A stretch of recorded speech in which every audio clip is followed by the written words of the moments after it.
Out in the vast, deep blue of the Atlantic Ocean, a secret is kept. It is a secret whispered on the winds that travel thousands of miles across the water. Here, scattered like emeralds thrown upon a sapphire cloth, lies an archipelago of islands. This is Cape Verde. For centuries, these islands have remained largely hidden from the world's view, a sanctuary known only to the currents and the migrating birds. They are a place where time itself seems to move differently, measured not by clocks, but by the rising of the sun and the steady pulse of the ocean tide. It is a world born of volcanic fury and shaped by the patient hand of the wind. To arrive here is to feel as though you have stepped into another realm. The air is thick with salt and the scent of wild herbs that cling to the volcanic soil. There is a profound silence here, a silence that is not empty but filled with the subtle sounds of nature. The rustle of a leaf, the distant call of a seabird, the gentle sigh of the waves against ancient cliffs. These are the sounds of a world in perfect balance.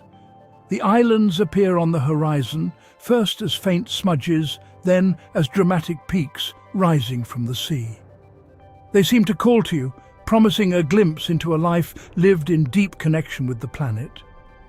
Standing on these shores, one feels a sense of reverence. The islands demand it. They are not a playground, but a living, breathing entity. Each cliff face tells a story of geological time, each grain of sand a testament to the power of erosion. The people who live here understand this. They do not see themselves as owners of the land, but as its custodians. They have learned to listen to its language, to read the signs in the sky and the patterns in the water. This is a place where humanity has not conquered nature, but has instead found its place within it, a delicate and beautiful dance between survival and respect. The mystery of Cape Verde is not one of treasures or lost cities. Its mystery is far more profound. It is the mystery of resilience, of life thriving in a place of such raw and untamed beauty. How have these communities flourished, so isolated from the continents?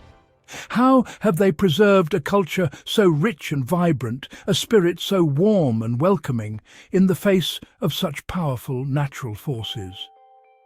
The answer lies not in what you can see, but in what you can feel. It is in the air, in the soil, and in the smiles of the people who call this remarkable archipelago home.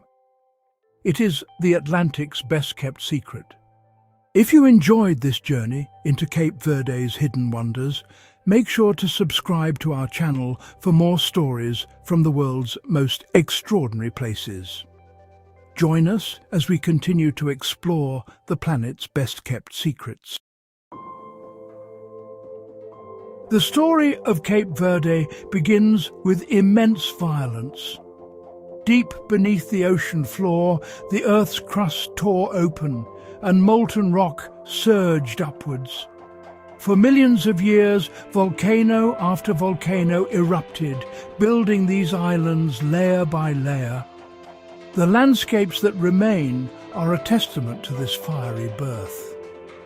On the island of Fogo, a colossal active volcano still dominates the skyline, its peak often wreathed in cloud.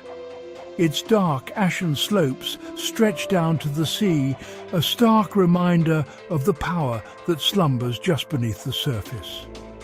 These are not gentle, rolling hills. They are jagged peaks, deep craters, and vast, silent calderas. Exploring these landscapes feels like walking on a new planet. The ground crunches underfoot, a mixture of black volcanic sand and weathered rock. Strange and wonderful plants have found a way to survive here, their roots clinging tenaciously to the seemingly barren soil.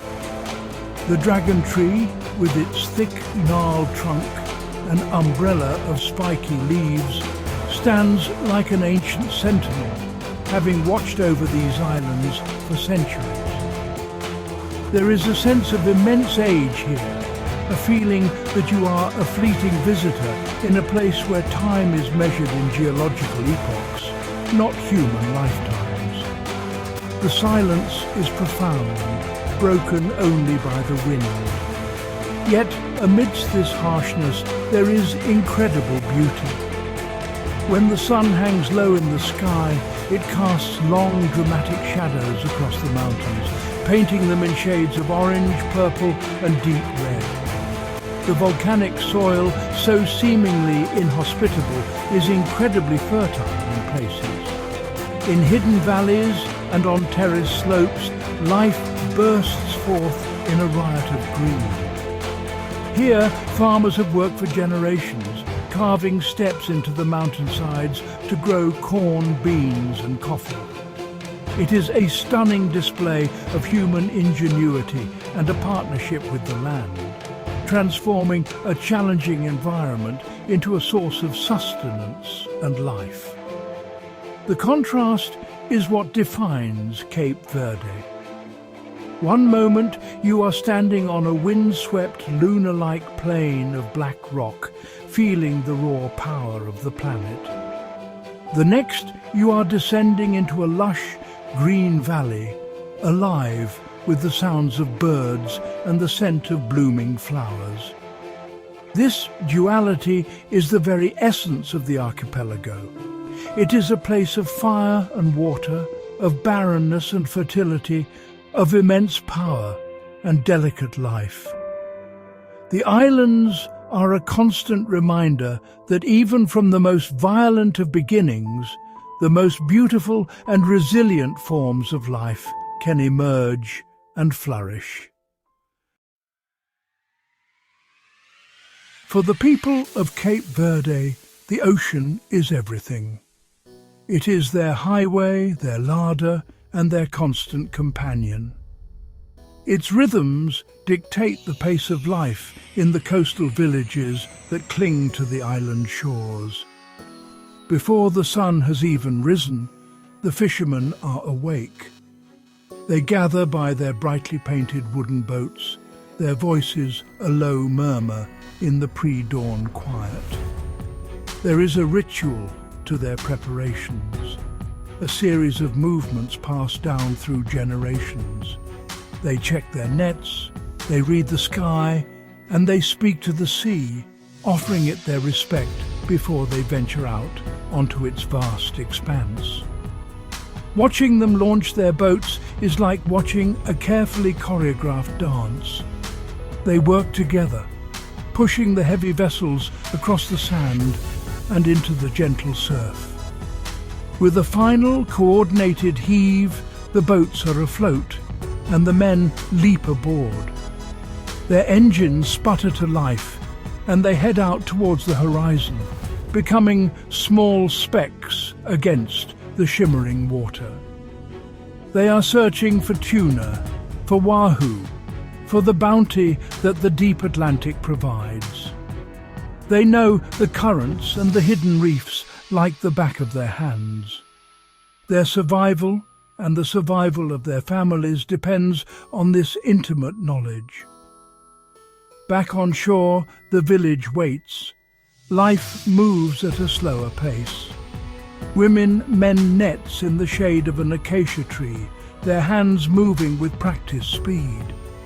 Children play in the shallows, their laughter mixing with the sound of the waves. The ocean is their playground, their first teacher. They learn to swim before they can properly walk, and they learn to respect the power of the water from a young age. The sea is a source of joy and sustenance, but they are taught that it is also a powerful force that must never be underestimated.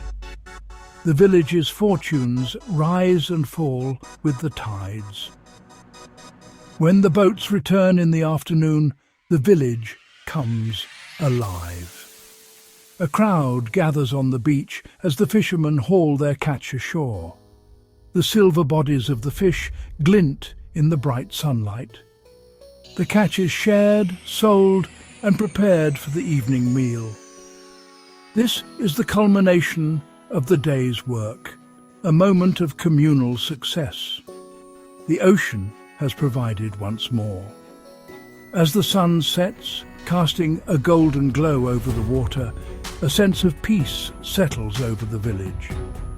The rhythm of the sea has completed another cycle, a timeless pattern of departure and return, of hope and provision. Away from the coast, hidden between the towering volcanic peaks, are the green hearts of the islands. These are the deep, sun-drenched valleys where much of Cape Verdean life unfolds. To descend into one is to enter a different world. The wind that howls on the mountaintop softens to a gentle breeze.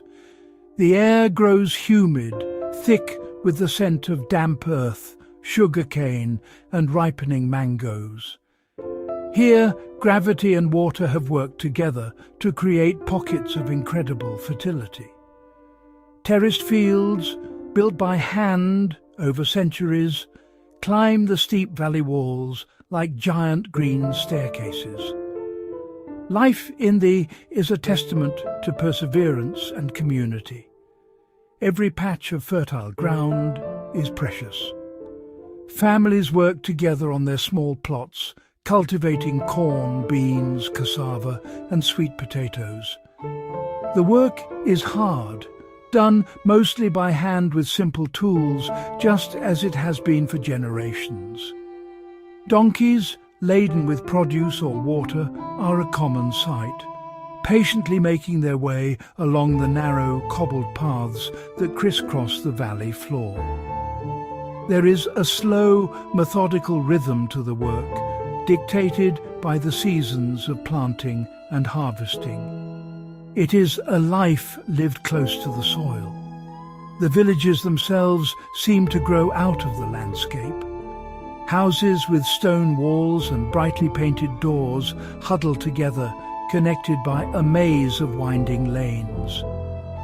In the centre of the village, there is often a small square, shaded by a large tree, where people gather to talk and share news.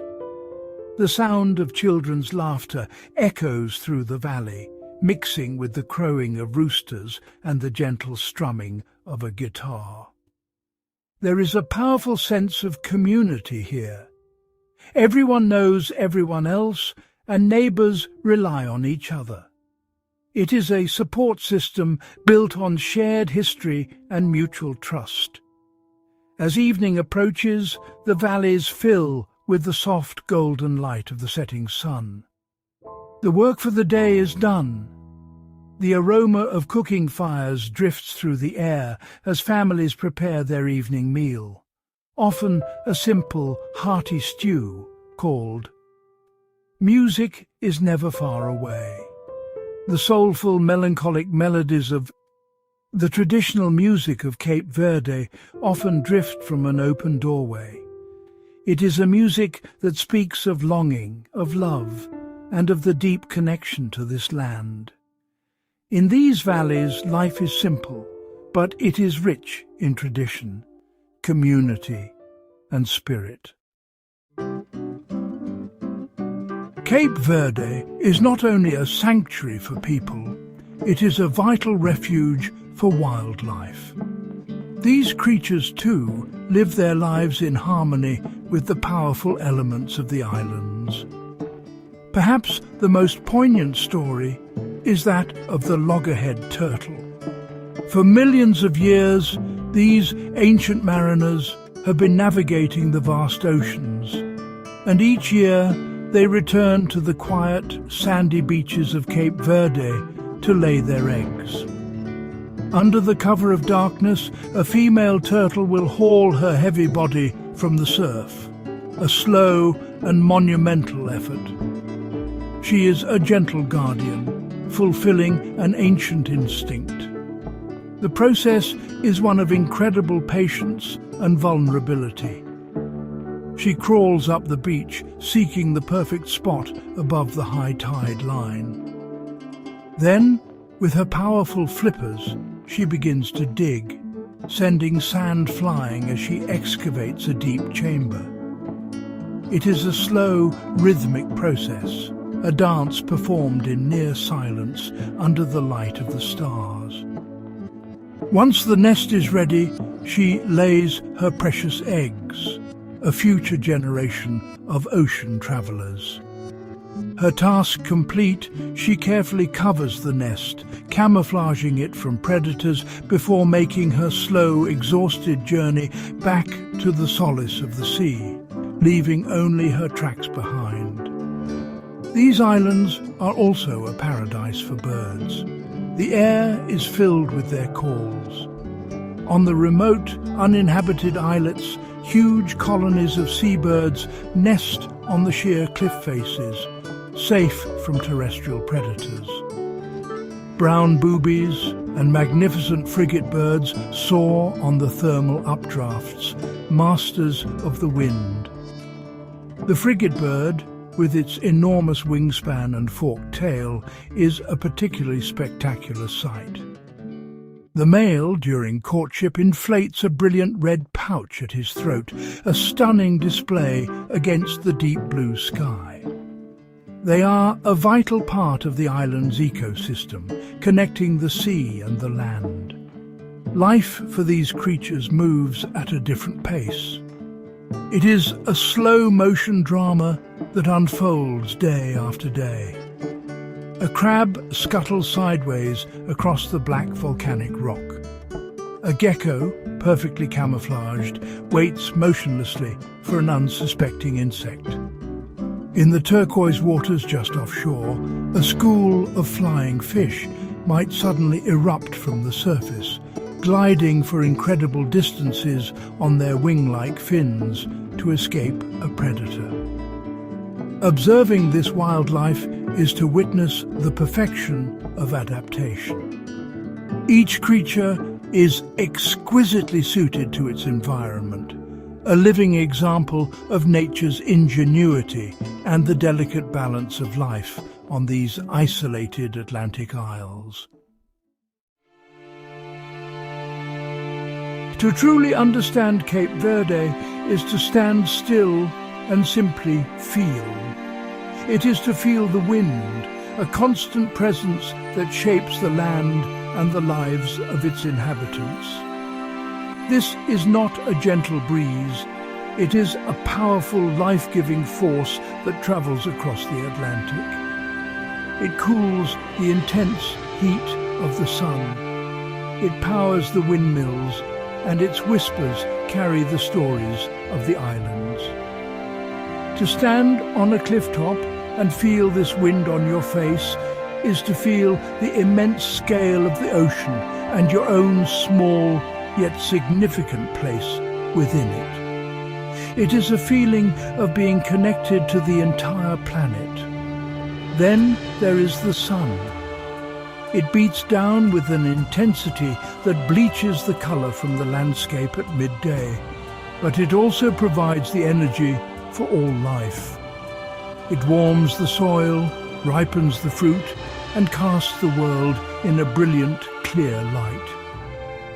The people of Cape Verde have a deep relationship with the sun. They seek its warmth in the cool mornings and find shelter from its power in the heat of the day. As it sets, it puts on a spectacular daily performance, painting the sky in fiery shades of orange and pink, a final, beautiful gift at the end of the day. And finally, there is the water. It surrounds everything. Its deep blue presence is a constant on the horizon. It is the source of life and the great isolator that has allowed Cape Verde's unique culture to blossom. Its gentle waves lull you to sleep, and its powerful swells remind you of nature's might. The people here have a saying.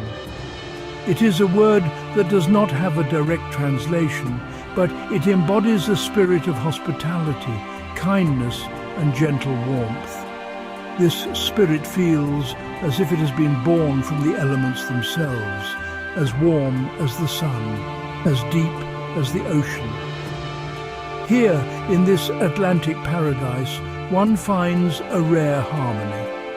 It is a harmony between humanity and nature, between the immense power of the earth and the gentle resilience of its inhabitants. The people have not sought to tame this wild place, but to live within it, to understand its rhythms and respect its power. They have built a life of profound beauty and spirit, a life filled with music, community, and to visit Cape Verde is to be reminded of a simpler, deeper way of being. It is to feel the wind, the sun, and the water not just on your skin, but in your very soul.